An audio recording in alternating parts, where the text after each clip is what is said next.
नमस्कार, वाल छत्तीसगढ़ में आप सभी का स्वागत है। मैं हूं आपके साथ सिमरन मिश्रा। आरबीआई ने रेपो रेट को 0.25% घटाकर 6% कर दिया है। ये पहले 6.25% थी, यानी आने वाले दिनों में लोन सस्ते हो सकते हैं। वहीं आपकी ईएमआई भी घटेगी। नए वित्त वर्ष में आरबीआई की पहली मॉनिटरी पॉलिसी कमेटी मीटिंग के फैसलों की जानकारी आरबीआई गवर्नर संजय मल्होत्रा आज 9 अप्रैल को सुबह 10 बजे दी है। ये मीटिंग 7 अप्रैल को शुरू हुई थी। इससे पहले वित्तीय वर्ष 2024-25 की आखिरी मीटिंग में आरबीआई ने ब्याज दरों में 0.25 की कटौती की थी। फरवरी में हुई मीटिंग में ब्याज दरों को 6.5 से घटाकर 6.25 कर दिया गया था। मॉनेटरी पॉलिसी कमेटी की ओर से ये कटौती करीब 5 साल बाद की गई थी। After a detailed assessment of the evolving macroeconomic and financial conditions and outlook, the MPC voted unanimously to reduce the policy repo rate by 25 basis points to 6% with immediate effect. I repeat, the MPC voted unanimously to reduce the policy repo rate by 25 basis points to 6% with immediate effect. Consequently, the standing deposit facility, the SDF rate under the liquidity adjustment facility shall stand adjusted to 5.75%, and the marginal standing facility rate or the MSF rate and the bank rate shall stand adjusted to 6.25%.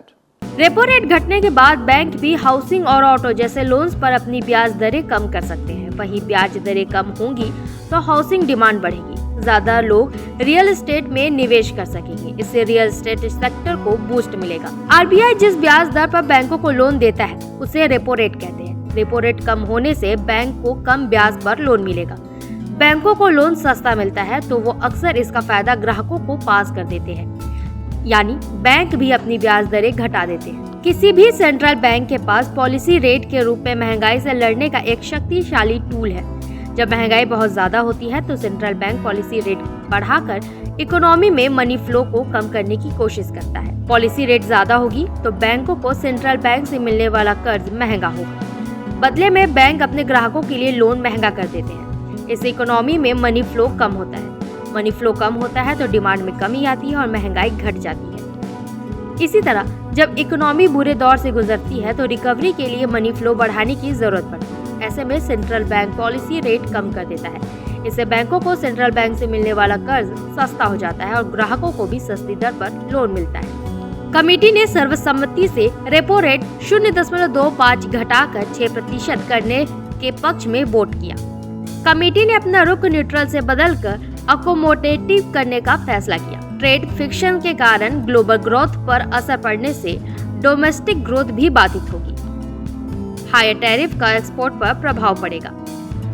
Manufacturing activity में सुधार के संकेत हैं। Crude की कीमतों में गिरावट से महंगाई को कंट्रोल रखने में मदद मिलेगी।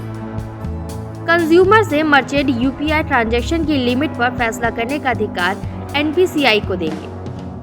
मौजूदा समय में पर्सन टू मर्चेंट पेमेंट की लिमिट 2 लाख रुपए है।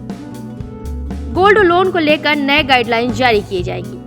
दाल और सब्जी सस्ती होने से फरवरी में रिटेल महंगाई दर घटकर 3.61% पर आ गई। ये महंगाई का 7 महीने का निचला स्तर है। जुलाई 2024 में महंगाई 3.54 पर थी, वहीं जनवरी 2025 में महंगाई 4.31 पर थी।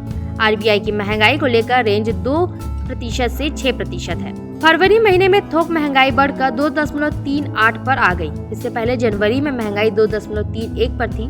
फूड प्रोडक्ट्स की मैन्युफैक्चरिंग कास्ट बढ़ने से महंगाई बढ़ी है। वाणिज्य और उद्योग मंत्रालय ने 17 मार्च को ये आंकड़े जारी किए थे। मॉनेटरी पॉलिसी कमेटी में 6 सदस्य होते हैं। इनमें से 3 आरबीआई के होते हैं, जबकि बाकी केंद्र सरकार द्वारा नियुक्त किए जाते हैं। आरबीआई की मीटिंग आमतौर पर हर 2 महीने में होती है। बीते दिनों रिजर्व बैंक ने वित्त वर्ष 2025-26 की मॉनेटरी पॉलिसी कमेटी की बैठकों का शेड्यूल जारी किया था। इस वित्तीय वर्ष में कुल 6 बैठकें होंगी।